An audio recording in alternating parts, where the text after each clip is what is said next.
Okay, welcome back everybody to On the Ball, the podcast from the Vanderbilt Sports and Society Initiative. Really excited to have Ben Zobrist with us today. Accomplished Major League Baseball player, a former MVP of the World Series, played in the World Series with the Royals and the Cubs, was also with the Tampa Bay Rays, a team that I have affection for, having worked there in 1998, their inaugural season. But Ben has lived in the Nashville area for 2 decades now, I guess, and is involved with a really important event coming up at Belmont on January 28th, where we play as a day-long free session for athletes, caretakers, coaches about mental health issues in sports. Ben, thank you so much for joining us today. Thanks, Andrew. Yeah, I'm happy to be here talking about this stuff. This is a big passion of mine. Baseball was obviously a huge passion of mine.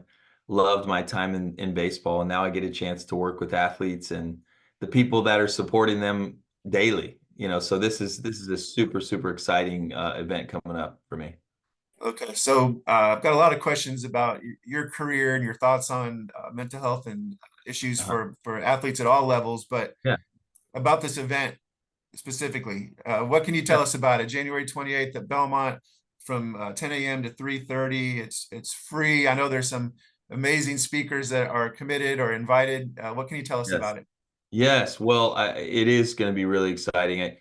I'll just tell you a quick story about that from my perspective is as an athlete, I dealt with my own challenges with mental health a couple different times in my career, anxiety, some depressive symptoms, things that we weren't talking about at the time. I knew the mental side of the game. I knew how to, sports psychology to a certain degree. I was really close with our sports psychologists, but that was still new when I was playing. And now we're kind of in the realm of, wow, the game has been changing and things are continuing to move on. And, as I retired from baseball, I'm looking back going, what can I plug into the next generation? Well, I've got some baseball experience to offer. I've got some mental skills experience to offer as an athlete, who knew how to do it at the highest levels. But even more important than that is how do you support the person that is wearing the uniform, the person that's in the competition. And there's a lot of great, amazing coaches and caretakers out there that are supporting, these younger amateur and professional athletes. And we, as those that have been through it before, have to find a way to not just communicate what some of the issues are, but help them have the freedom to talk about things. Mental health care is a huge issue in our society right now. And it's not just for regular normal people that are dealing with their stresses and struggles. It's for especially actually the high profile athletes that are trying to pursue great, amazing things out there on the field, the court, the pool, whatever it is. And these competitions are a way that we connect as human beings, but they're also just a way that we push forward together and have camaraderie and things. They're also stresses for us at times, right? And so with trying to pursue great things comes high pressure, high stakes at times, right? And whether it's academics or athletics or music or any sort of performing out there, like this is a challenging situation. And so I've we've been hearing more athletes come out and start talking about mental health. Right. And I've gotten a chance to get involved in some mental health organizations since I retired. So my experience then was starting to get connected to the American Psychiatric Association Foundation, which I'm on the board for. An amazing organization creating initiatives, creating situations across the country that allow people to not just talk about these things, but let's come up with some solutions. How can we do this together as communities in these realms? And they had never done anything in the sports or musical performance realms, any of these like performing arts for youth. And I said, can we do this? And they were all ears, and they wanted to find a way to do that, knowing that this is an issue for not just um, athletes, but this is for kids everywhere. And kids generally gravitate to these types of activities, right? Sports, music, things like that. So we figured out, you know what? Where do we want to start trying to do an initiative like this? and being on the board, like, can we start in Nashville? We've got musical performers, we've got athletes, we've got people that might want to be a part of this. And lo and behold, we've put the word out, and we've got some professional athletes, we've got some musicians, professional musicians, we've got some people that have played at the highest levels that want to be a part of this. And so Belmont University wanted to partner. Vanderbilt, you guys over there. It's just there's several other universities that are going to bring some student athletes and some coaches and some people to this event. And we want everybody that wants to be a part of this to be a part of it with us. So yeah, January 28th, we are doing an event where we're going to have professional athletes, professional musicians, people that have done things at the highest level come and talk to the college athletes, talk to the college musicians, talk to the high schools around. Anybody that wants to be a part of this, the coaches, the students. We would love to get as many of those young people that are performing at this event as possible on the 28th. So this is going to be a really, really fun event where we're talking about mental health, performance, how do you pursue these great things and keep going after it. But then at the same time, mental health care works. It's something that we've got to figure out how to add into all the training and all the other things that we're pursuing in life. It's amazing. What a great event this is going to be again, and it's free. I know to young people, it's important to also mention it includes a free lunch. I know that you'll be on a panel with Tony Kemp, former Vanderbilt player, Yeah. current Major League player. I saw Yeah. that Eric Decker, Kevin Dyson from both Yep. from the NFL will be there. Toby Mack, blessing for. I believe Michael Phelps has been invited to be a part of this, and we're hoping that he'll be a part of it. So incredible speakers. And again, from 10 o'clock to 3:30 on January 28th at Belmont. We'll include in the description of this video the link for people to register for that event. And so, Ben, you see the logo behind you, Champion Yeah. Forward. Tell us about your own organization that is addressing these issues. Well, yeah, the more I got involved in mental health organizations, there's a great organization in Nashville, Refuge Center for Counseling, that does amazing work here. Started learning how they do nonprofit work in the mental health realm. And then I got involved with the APAF and started learning what they're doing on a national level and realized, gosh, there's a lot of great opportunities to do this. However, in the sports realm, looking around going, how many people are trying to merge that idea of preparing you to thrive both on and off the field in the mental skills realm, in like, what are the things that allowed me to perform at a high level at the same time as, figure out what was going on off the field. And there were some things I didn't know how to talk about. I wish I would have figured out how to share and not just hold things inside as I'm performing at these super high levels, right? So I got connected to some work, some emotional work afterwards. I started doing my own therapy and started developing some processes and joined some friends. John Harrison's our VP. Who we've started a podcast ourselves where we're talking about these things for not just the young athletes, but caretakers and coaches. And we want to help bring a level of awareness that hasn't been brought to this, self-awareness, but also a sense of balance, because, with money added into the youth levels now, the amateur level, it is really taken things out of balance and out of perspective at times, but also we want to bring a level of connection, because of what we all know is that in the mental health community, we know that to really address these issues, you have to be connected to people in your life, in your everyday life, on a deep level. You have to feel safe to share some of these things. And a lot of times, social media is definitely not a safe place usually to share. But even in your sports performance realm, it's like everybody's there trying to be a hero on a regular daily basis. So where is the time to be human and feeling a little bit hurt at times, right? So we want to open up that conversation, and our organization is desiring to help people figure out how to thrive on the field and off the field at the same time together as a community. And sometimes these things are really challenging to deal with, not just if you're an athlete, but sometimes now that I'm a parent of a 14-year-old, a 12-year-old, an 8-year-old, I know how it feels to stand on the sidelines and feel the feelings, and you got your own feelings about it, right? Right. So, coaches, I'm starting to get the understanding of what all of my coaches and support system has felt for years and years. And we just have to come up with opportunities. We're coming up with resources to deliver, and I think Champion Forward wanted to be a part of this APAF event because we think that this APAF event is bigger than just this one event. We're starting in Nashville because our college kids on these college campuses, these are our future leaders. I mean, they're right there on the cusp of being the professionals, and they're pursuing this at the highest level.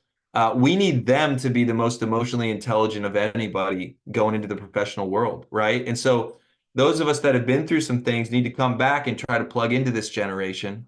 And that's what Champion Forward's doing. We're plugging in, but we're also recognizing that we can't do good work with them unless we also work with the coaches and the caretakers and the people that are supporting them, right? Because we all need this. This is for me too.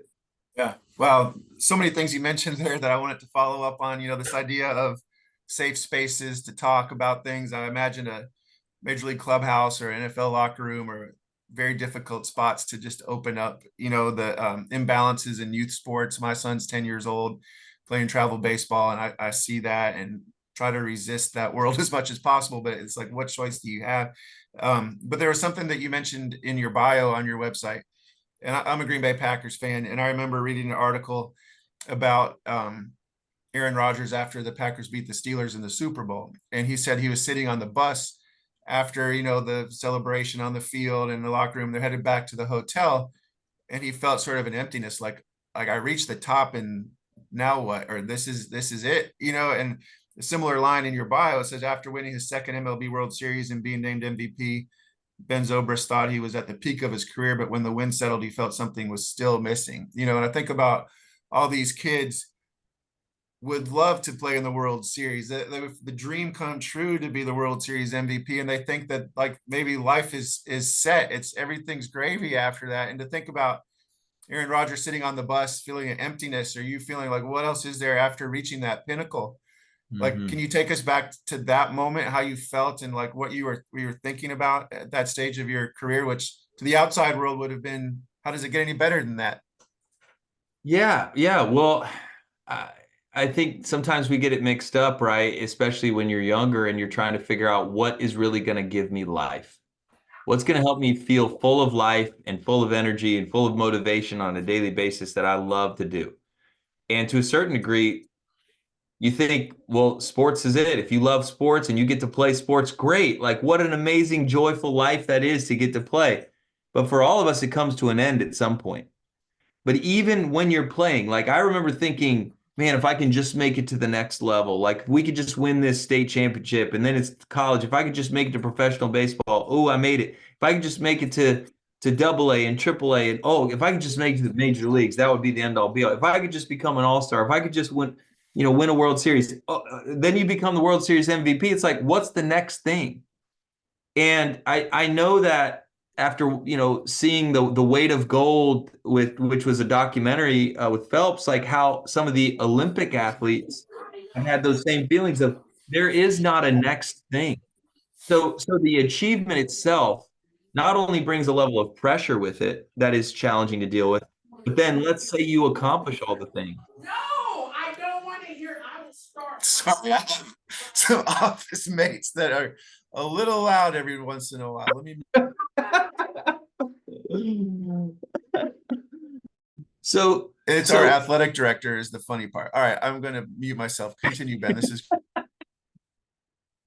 So when you're going after those levels at the highest level and you keep going and you keep grabbing at the next carrot to go after, when you get it, that is still not going to give you a level of life that you're looking for.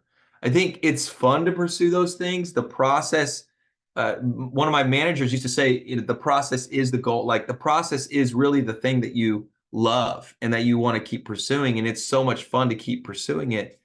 And yet you have to make sure that you're recognizing that sometimes things aren't going to go well. Sometimes you're going to fail. Sometimes it's going to be over. And what is going to give you that level of life? Well, part of what I've understood as I went through my own depression from winning, which is crazy because you think like I shouldn't be depressed or feel depressed after winning.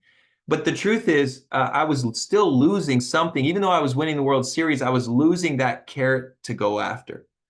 And when you lose that, it still hurts, just like you're losing something else that's been very important to you, right? And when I retired, I had to learn, wow, this is a transition. I'm losing the ability to do this when I've always had this as part of my life since I was 5 years old. So I wasn't retiring from a 10, 12-year major league career. I was retiring from a 33-year career.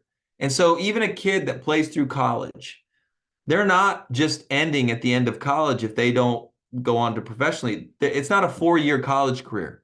They've been playing that generally probably since they were 5 or 6, 7 years old. It's been a formative part of their identity. When you lose a part of your identity, oftentimes what comes with that is mental health challenges. And if you don't know how to address those, how to use mental health care, tips, things that, if you don't understand that you should be able to talk about it and that this is challenging, just like everything else, it can turn into something that is bigger than it needs to be. And you can still perform at a very high rate and deal with mental health challenges.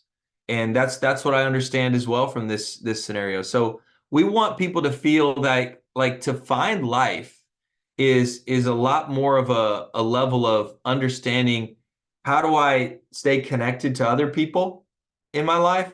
How do I do something that I love, feel like I'm pursuing something that is joyful to me? It brings joy into my life, but also it's okay to feel like it's not perfect, because I don't think it's ever going to be perfect. Even if you win it all, we have to give them proper expectations that that's not where you're going to find everything you're looking for.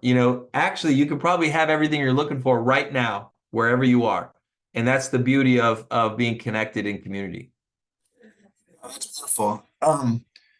What sort of support exists? I know you can't speak for other organizations, but the ones you've been in, recognizing that Major League Baseball players in this case are probably all dealing with something, right? And you've got a batting coach, you've got probably a roving fielding instructor when you're in the minor leagues, you've got strength coaches, you've got nutritionists that can help you. Are there, what's the mental health support structure like in Major League Baseball right now?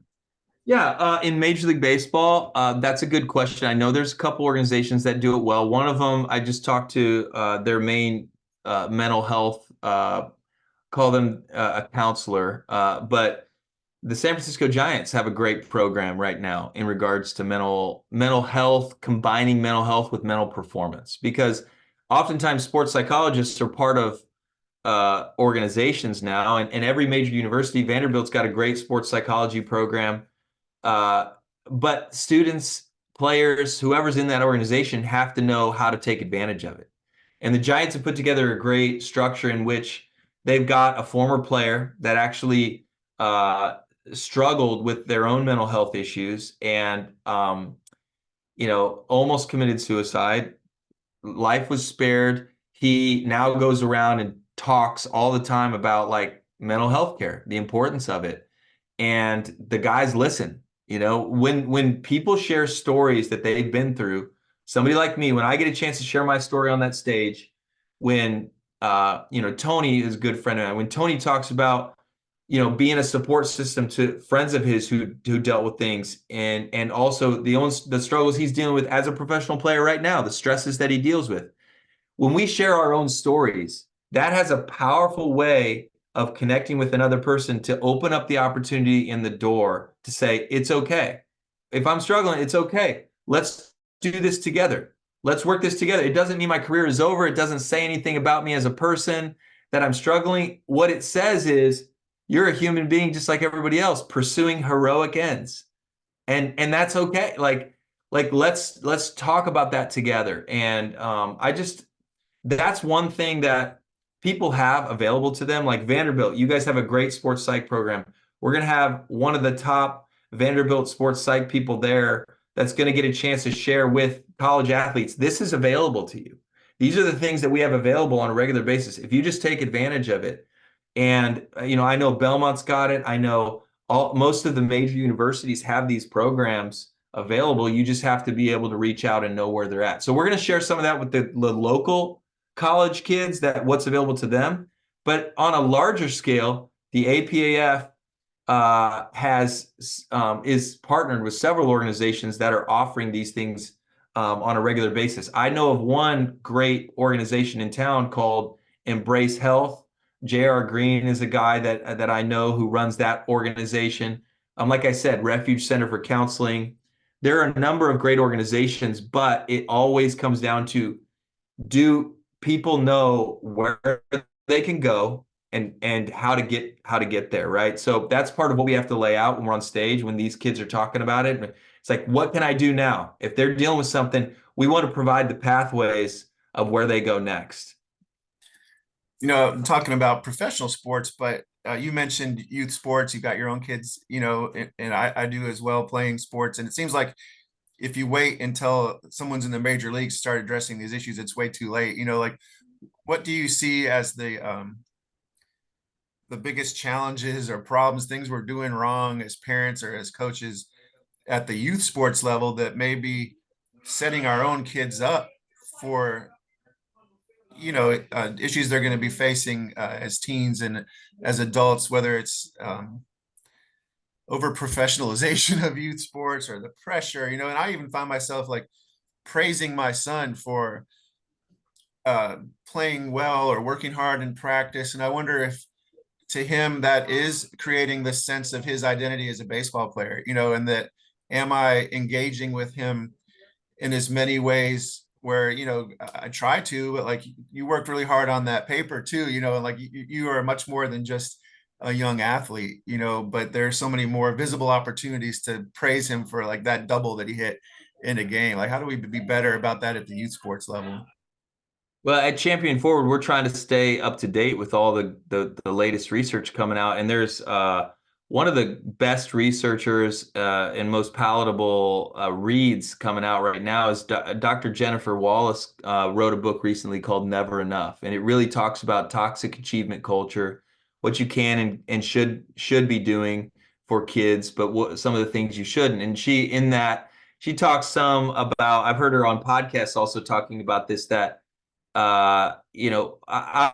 obviously there's been research in the past talking about how just praising, if you're going to praise anything, praising work ethic and things like that as opposed to the actual performance is always important. But even more than that, more than praise is giving them the opportunity to share, just be who they are and walking beside them without any judgment based on that, like asking questions about who they are, asking questions about what they're experiencing.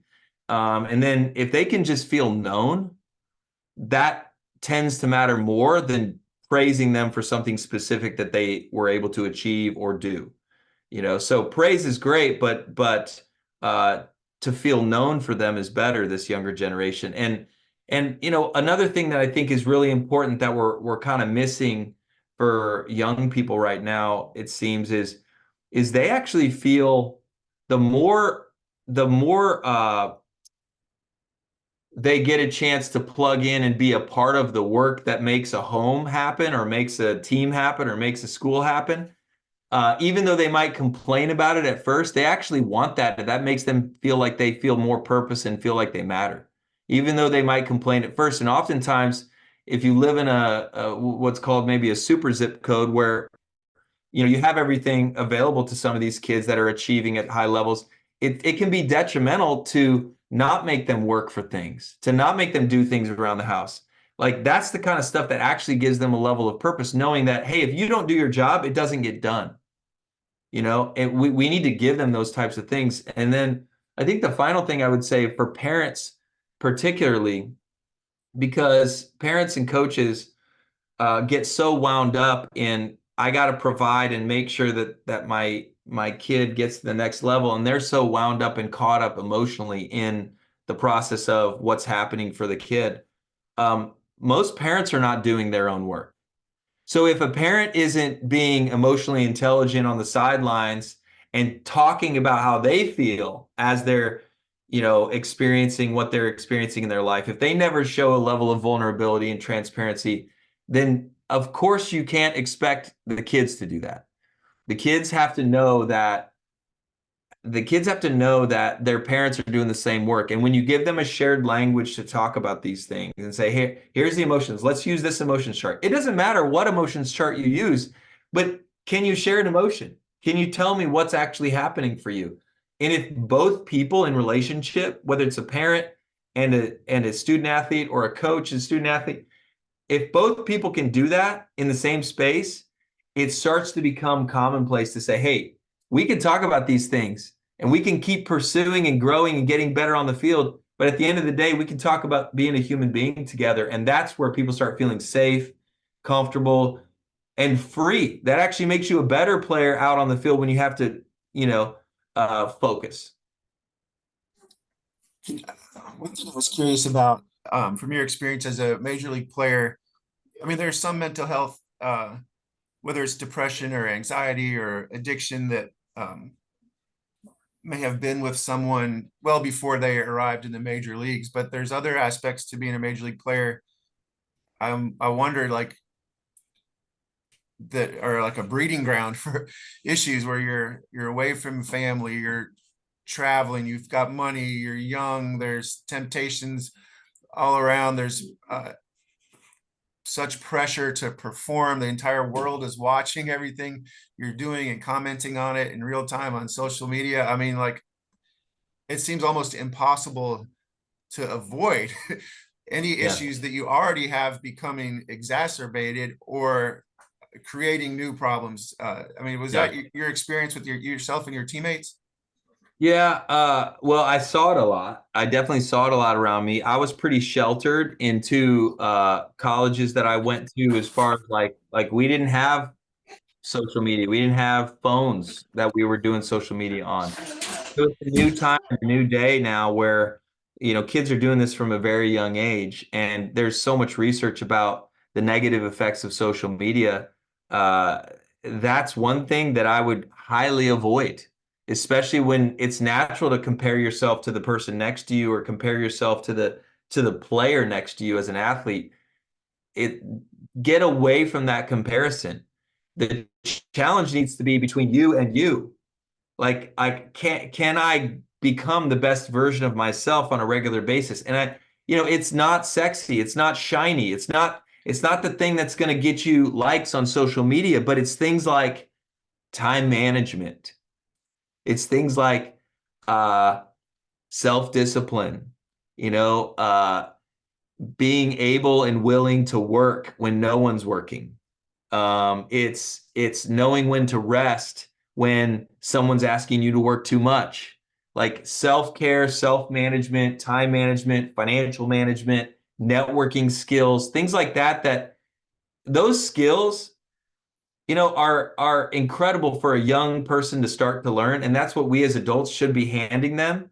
And we're giving them a lot of knowledge about stuff in school often, but where is the practicality of some of these other skills that they're going to need, whether that's going to help them in their sport, but it's also going to help them if they don't end up playing professionally, right? I think we need to give them some of those things. And simultaneously, we have to model emotional and mental health through the way that we talk, through the way that we relate to them, and giving them some of these tools, So I feel very passionate about some of the younger generation, getting them to understand that those disciplines and those skills that are learned are not fun to learn necessarily, but once you make them a part of your life, they set up the structure in which you can start to thrive in the realm that you choose to employ yourself in, right? And I wish that I had kind of learned those skills ahead of time. I learned all the baseball skills, and unfortunately what we do is we teach them all the baseball skills. I knew how to hold the bat. I knew exactly what to do on the field. I knew even how to perform when the lights were brightest. I knew how to focus in that moment. My focus was like next level. And that helped me perform on the field. But how do you transition from that moment into, oh, I got a bunch of schoolwork, and oh, I need to maintain my family relationships and learn how to ask questions and be curious about other people's lives. And these are things that are challenges for young people, right? And we as the older generation have to do a better job of leading them through those things too, as we're trying to pull them off the screens, right? So you had alluded to this a couple of times, but just the transition away from sports, whether you're a professional athlete, a college athlete, even your high school career is over and that's it for you. Um, People can look at your career and assume maybe that the highlight of your life was that baseball career in the World Series. But do you feel like, I mean, here you are, what, your early 40s? Yeah. Do you feel like now you're doing that this is the most important part of your life, what you're doing now? Absolutely. Like I think that's always how I felt. Even while I played, especially the last few years, I was like, I'm passionate about this, but I know that there's other things I'm more passionate about. And if those things, the thing about baseball or winning championships and things like that, there's something really fun about that because there's zero-sum games. At the end of the day, you know whether you won or lost. And that's something that we love about it. And at the same time, it's also tricky because that's not how life works. Life doesn't work how if I win, then Andrew, you lose. That's not how it works. Actually, the best way that life works is if we all figure out how to win together. That's the way that it works best. It doesn't have to be a you versus me, zero sum. And that's what I think that this work makes me feel like is I feel like I'm trying to help everybody win together. And that's if you can find that thing in life where you're like, man, I'm just plugging into this organization, I'm plugging my skills into this group of people. I have this community that we're doing this together, and I just play a part, but we're all winning together. Like if you get that feeling, that's going to give you far more passion than winning the championship. Because guess what? You may have won and you got the trophy, but what about next year? Starts back at 0-0. Now you got to beat everybody else again next year. And that's fun for recreation, for a couple hours a day, but that can't be your whole life. Your whole life really needs to be more focused on that community togetherness. Amazing. All right. Well, one example of that community togetherness will be this event at Belmont coming up on January 28th from 10 to 3:30. You'll be one of the organizers and speakers at that event, but there'll be another amazing group of other speakers from the sports world and the world of entertainment. I know this is open to really anybody that would love to come. We'll promote this on social media, include the link to register on the description of this interview. But just in closing, what are you hoping that attendees will get out of this event? And where can people find out more about what you're doing with Champion Forward? Yeah. Well, I got to think from my own lens. If I'm a young athlete and I want to pursue great things in my sport, I want to listen up to people that have already done that and what they've done. And it's not just one person that's going to be there that has done amazing things. There's going to be a lot of different perspectives of what they've done well, and then also challenges that they've had along the way. And if I was a young person, I'd be bringing my notepad too. And I think we're going to have some things there for people to take notes on, but it's going to be very important that that you listen up to what these people have to say. These are people that have traveled the road that you want to go to. And that's not just in sports, that's also music. We're in a great town for both of those things, right? Nashville.